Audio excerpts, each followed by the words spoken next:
Assalamualaikum warahmatullahi wabarakatuh. Pada kesempatan kali ini saya akan memaparkan materi mata kuliah manajemen logistik. Terkait dari materi tersebut untuk memenuhi tugas ujian tengah semester. Oke, sebelumnya perkenalkan, nama saya Lita Kartika dengan NIM 28922500103, Prodi Manajemen, dan di semester 4, tentunya dengan dosen pengampu Bu Wina Sarikusuma-Ningtyas, SIP, SE, MM. Manajemen logistik. Definisi logistik. Logistik dalam definisi lama adalah merupakan cabang ilmu militer yang berkaitan dengan pengadaan, pemeliharaan, dan pengakuan material, personil, dan fasilitas yang diperlukan. Definisi ini terkait erat dengan kepentingan militer, namun jika dipandang dari tujuan bisnis memiliki arti yang berbeda. Tahun 1962, sebuah organisasi profesional para manajer logistik, pendidik, dan praktisi berhimpun dalam sebuah organisasi The Council of Logistic Management atau CLM, mendefinisikan logistik secara lebih baik sebagai berikut. Logistik adalah proses merencanakan, menerapkan, mengendalikan yang efektif dan efisien dari aliran dan penyimpanan bahan baku, persediaan dalam proses, dan barang jadi yang terhubung dengan informasi dari titik asal ke titik konsumsi untuk memenuhi kebutuhan pelanggan. Ronald H. Ballow, 1992. Yang kedua, logistik bisnis. Merupakan bidang kajian manajemen terpadu yang relatif baru dibandingkan dengan bidang keuangan, pemasaran, dan produksi. Kegiatan logistik secara tidak sadar sudah terbiasa dilakukan orang selama ini. Bidang bisnis pun selalu melibatkan kegiatan pergerakan dan penyimpanan atau move and story activity. 3. Ruang lingkup logistik. Secara praktis, logistik adalah merupakan kegiatan fungsional yang berulang-ulang melalui saluran aliran material yang dikonversi menjadi produk dan dikirim hingga ke para pelanggan. Secara terminologi, logistik bisnis terdiri dari dua proses besar. Satu, semua kegiatan logistik sebelum dilaksanakannya kegiatan produksi disebut inbound logistik, dan proses pengelolaannya disebut manajemen material. Yang kedua, setelah kegiatan produksi disebut outbound logistik, sedangkan proses pengelolaannya disebut manajemen distribusi fisik. Jadi, inbound dan outbound logistik pada prinsipnya memiliki kesamaan, kecuali pada kegiatan inbound terdapat kegiatan akuisisi, yaitu kegiatan tentang proses pembelian atau acquisition bahan baku, sedangkan pada outbound dinyatakan sebagai kegiatan jadwal produksi. Perbedaan yang prinsip hanyalah objek yang ditangani, di mana inbound yang ditangani adalah bahan baku dan bahan lainnya, sedangkan outbound adalah barang jadi. Ada dua kelompok kegiatan penting dalam logistik bisnis. Satu, kegiatan kunci dan kegiatan pendukung. Aktivitas kunci. Satu, standar pelayanan dilakukan dengan cara kerjasama dengan bagian pemasaran untuk menetapkan keinginan dan keperluan pelanggan untuk pelayanan logistik, merespon pelanggan untuk dilayani, tingkat pelayanan pada pelanggan.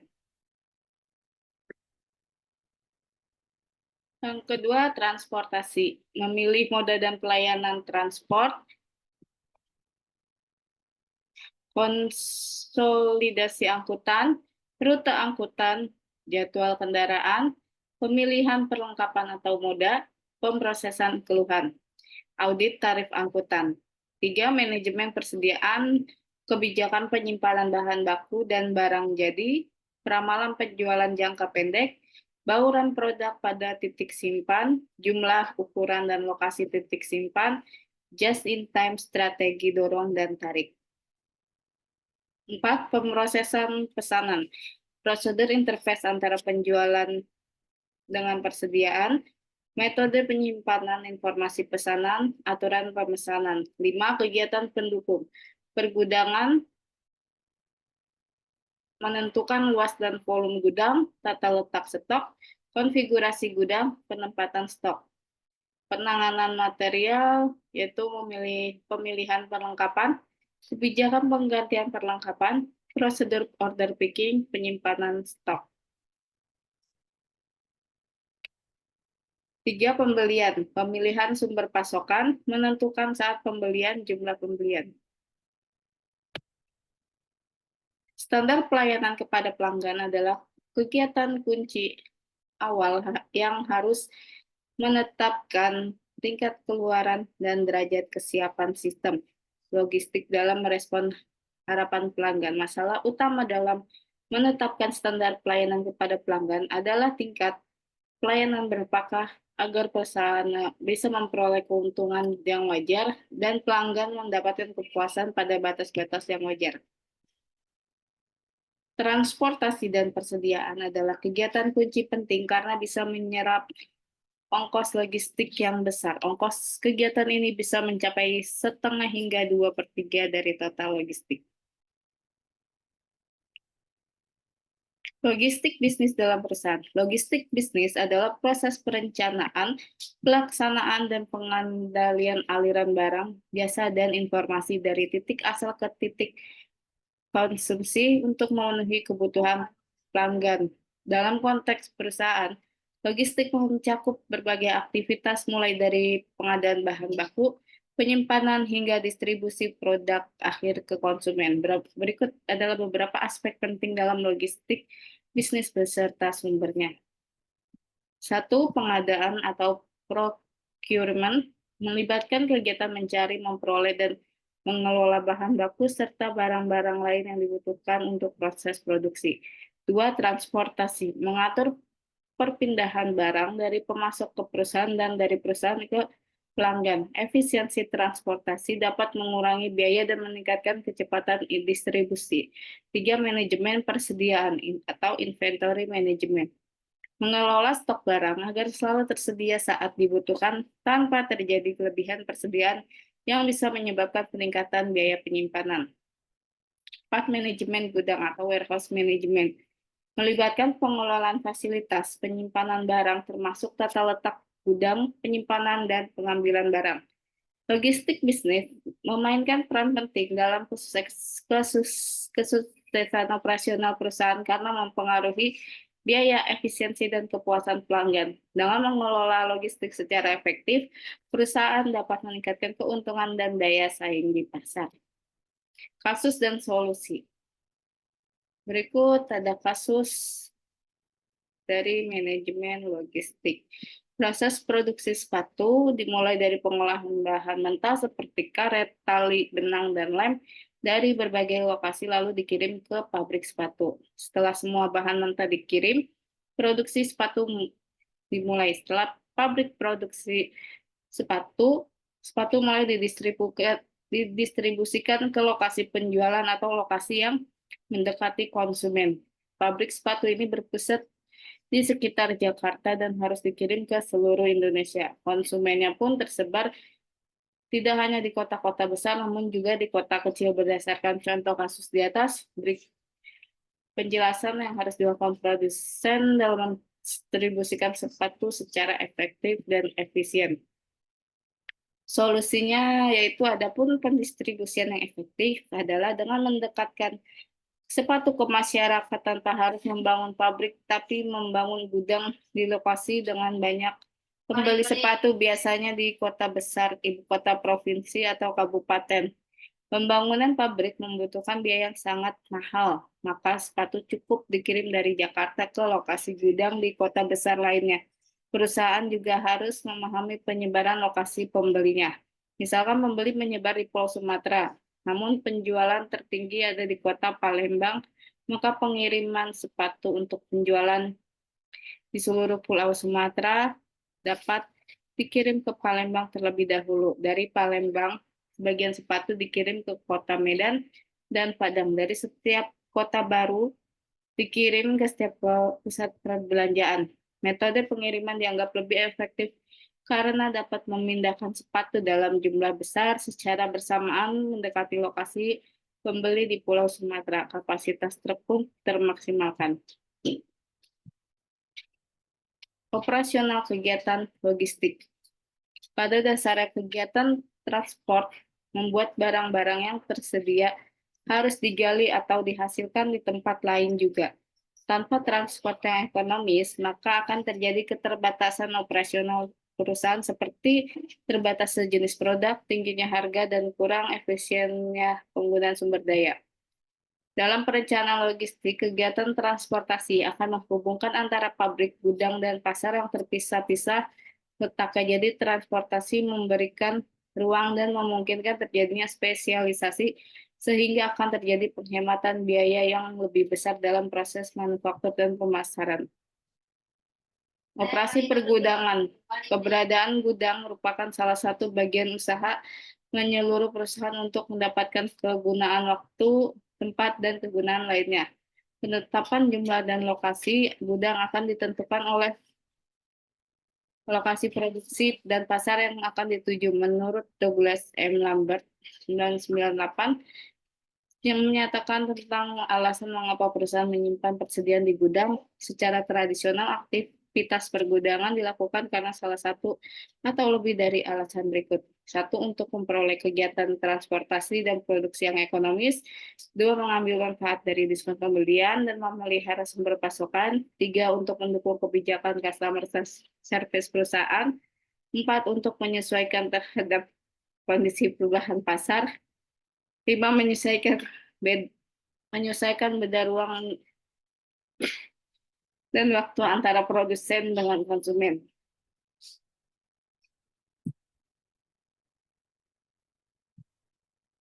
Enam, memenuhi ongkos logistik terkecil pada tingkat pelayanan yang diharapkan. Tujuh, mendukung program just in time untuk pemasok dan pelanggan. Delapan, melayani pelanggan dengan produk majemuk, bukan hanya produk tunggal. Sembilan, menyimpan sementara dari material dari daur ulang atau dibuang. Dua, kegunaan pergudangan. Pergudangan digunakan untuk mendukung kegiatan manufaktur, menyatukan produk dari beberapa fasilitas produksi yang dikirim ke pelanggan tunggal untuk memecah dari pengiriman yang besar menjadi pengiriman yang lebih kecil-kecil. Dalam upaya memuaskan para pelanggan dan mengkonsolidasi jumlah pengiriman yang kecil-kecil untuk pengiriman pada volume yang lebih besar.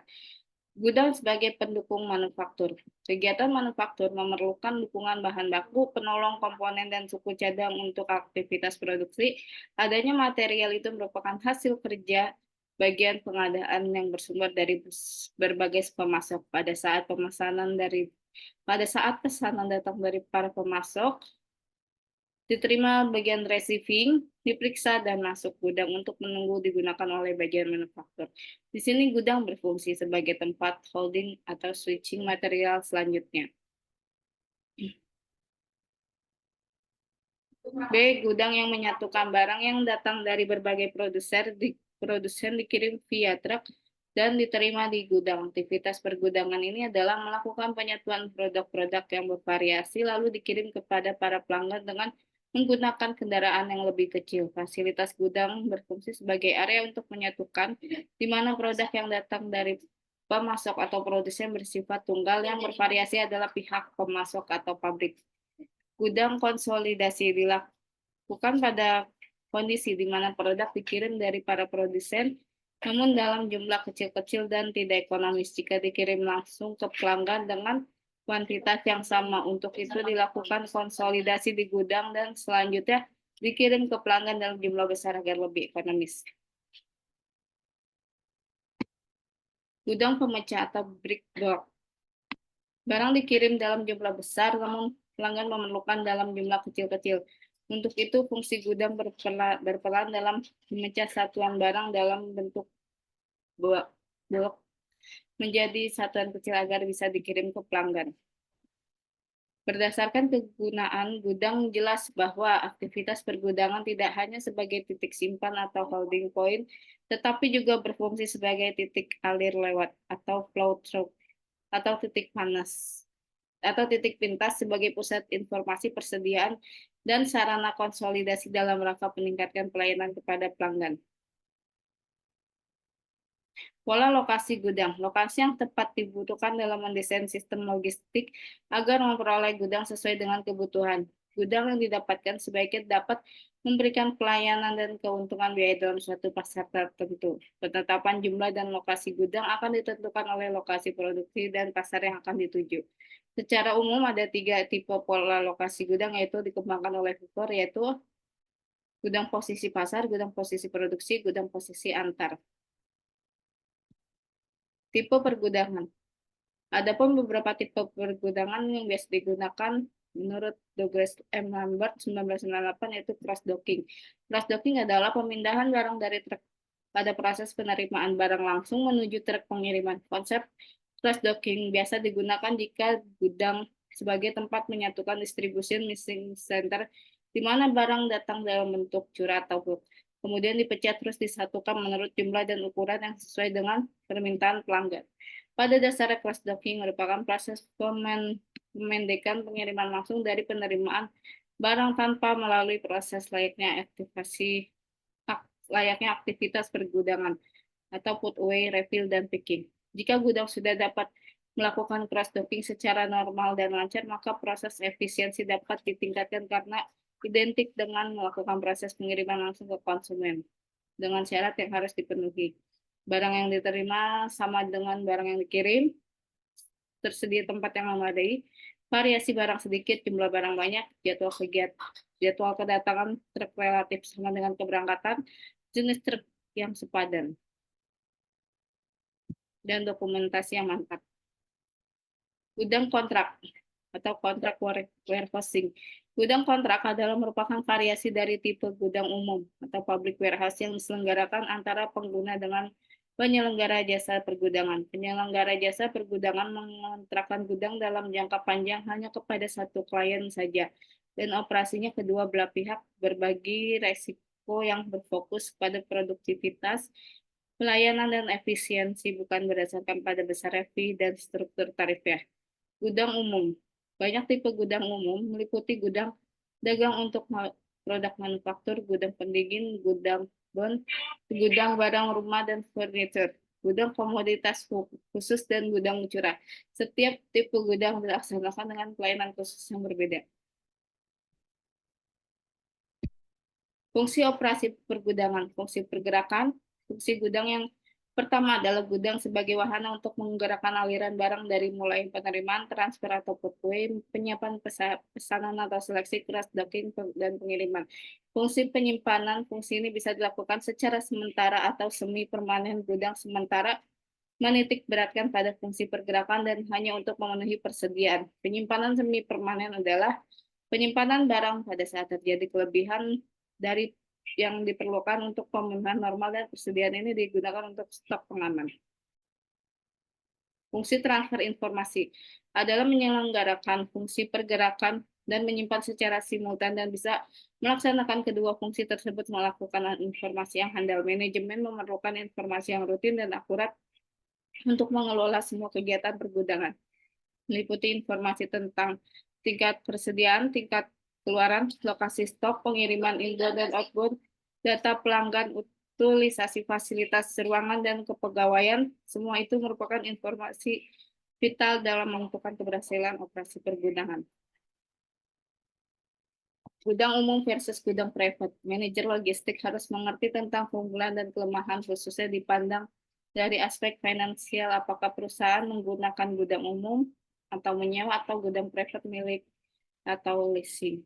7. Dampak operasional dari kebijakan pergudangan. Sistem operasi gudang dinyatakan kompleks karena dalam memenuhi misi untuk customer service juga dihadapkan kepada proses-proses yang rumit dan detail karena jumlah dan jenis barang yang tersimpan memiliki variasi yang tinggi, memiliki nilai uang yang sangat besar, harus termonitor statusnya, harus memiliki layout yang rapi, mudah dalam menyimpan dan pick up, selalu siap melayani penggunaan bagi gudang bahan baku, siap melayani anggota saluran distribusi bagi gudang barang jadi. Kasus dan solusi. Kasus pandemi COVID-19 menghantam semua lini ekonomi bisnis di Indonesia. Salah satu sektor yang terpapar cukup fatal adalah logistik. Penerapan new normal pun diprediksi tidak mudah mengangkat kembali bisnis logistik. Penurunan daya beli masyarakat sangat tajam sehingga barang-barang yang ada di dalam gudang menjadi tidak banyak bergerak. Oleh karena itu, di masa pandemi ini, masalah pengelolaan gudang dapat menjadi permasalahan serius bagi pelaku usaha. Ada 5 permasalahan yang sering terjadi pada operasional gudang. Pada umumnya itu selisih stok barang, pengelolaan barang yang masih bersifat manual, kurang teliti saat proses penerimaan dan pengiriman barang, pengelolaan alokasi persediaan yang buruk, produksi kadaluarsa tercampur dengan produk lainnya. Solusi, jika sistem kerja tradisional masih diperlakukan dalam operasi pergudangan seperti kegiatan receiving, storage, tracking, tracing, picking, dan shipping, maka potensi human error dan ketidakakuratan akar tinggi. Upaya yang dilakukan adalah antara lain banyak perusahaan yang telah menginvestasikan dananya untuk pengadaan teknologi maju untuk membantu operasi saluran distribusi, mendukung kecenderungan penggunaan teknologi melalui sistem otomasi dalam upaya memenuhi kebutuhan pelanggan yang disertai peningkatan pegawai, perlengkapan, dan ongkos fasilitas. Makin tingginya tingkat kecenderungan para pengusaha untuk memenuhi kebutuhan pelanggannya, salah satu cara dengan menggunakan elektronik data interchange, barcoding untuk memenuhi persyaratan pelanggan, otomasi pergudangan, dan meningkatkan presentase barang terkirim dengan menggunakan metode quick response dan just in time. Sebagian lainnya mereka meningkatkan fokus kepada manajemen logistik sebagai sebuah cara untuk mereduksi semua ongkos dan memperbaiki customer service. Kurang teliti saat proses penerimaan dan pengiriman barang, pengelolaan lokasi persediaan yang buruk, produk kadaluarsa tercampur dengan produk lainnya. Ya, terima kasih. Sekian materi yang disampaikan. Kurang lebihnya mohon maaf. Wassalamualaikum warahmatullahi wabarakatuh.